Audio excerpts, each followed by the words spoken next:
नमस्कार लाडक्या बहिणींनो, लाडक्या बहिणी योजना अंतर्गत आता केवायसी दुरुस्तीसाठी आता मुदतवाढ करण्यात आलेली आहे. बऱ्याच काही महिला आहेत त्यांची केवायसी अजून दुरुस्ती झालेली नाही आणि बऱ्याच काही महिला आहेत त्यांची केवायसी किंवा हप्त्यापासून वंचित आहे. तर ह्या व्हिडिओच्या माध्यमातून आपण केवायसीची मुदत किती देण्यात आलेली आहे आणि केवायसी ही कशा पद्धतीनं करायची, तर या व्हिडिओच्या माध्यमातून आपण जाणून घेण्याचा प्रयत्न करणार आहोत.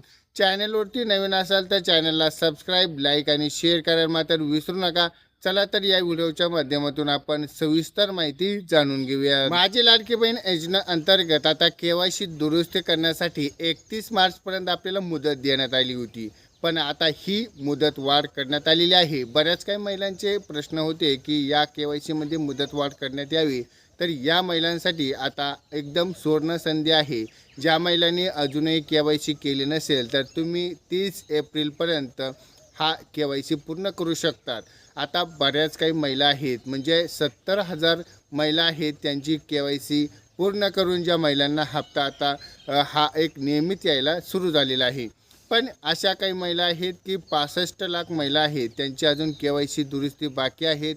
बऱ्याच काही महिलांची केवायसी पूर्ण करूनही त्या महिलांना हप्ता अजून आलेला नाही. त्यांचा जे हे आहे बँक सेलिंग असेल, आधार सेलिंग असेल, तुम्ही हे एकदा केवायसी पूर्ण करा. आणि ह्या केवायसी नंतर आता बऱ्याच काही महिलांचे प्रॉब्लेम असे आलेत की ज्यांचं पैसे म्हणजे हप्ता तर येत नाही, पण हप्ता येत नसतानाही त्यांना केवायसी करण्यासाठी गेले तर त्यामध्ये विचारलं जाते की हा केवायसी यादीमध्ये यांचा नाव नाही. तर मग ह्या महिलांना मग हप्ता का येत नाही, यामागचे पण एक मोठं कारण आहे. यामध्ये बघितलं अजून कुठलीही ती जी प्रक्रिया आहे आता येत्या 2026मध्ये सप्टेंबर नोव्हेंबर यामध्ये पुन्हा एकदा केवायसीची प्रक्रिया येणार आहे. आणि या केवायसीमध्ये ज्या महिलांना आता दुरुस्ती यादीमध्ये नाव नाही त्या महिलांना आता यासाठी संधी मिळणार आहे. पण या सगळ्या गोष्टींना आता काही कालावधी लागू शकतो. आता ज्या 65 लाख महिला आहेत त्या महिलांची केवायसी बाकी आहे, त्या महिलांनी लवकरात लवकर केवायसी करून घ्या. तुम्ही 30 एप्रिलपर्यंत ही केवायसी लवकर पूर्ण करून घ्या. आणि केवायसी करताना तुम्हाला कुठली अडचण आली तर कमेंटच्या माध्यमातून नक्की आम्हाला कळवा. आता केवायसी कशी करायची हे आपण मागच्या व्हिडिओ याआधी ही माहिती बघितलेली आहे.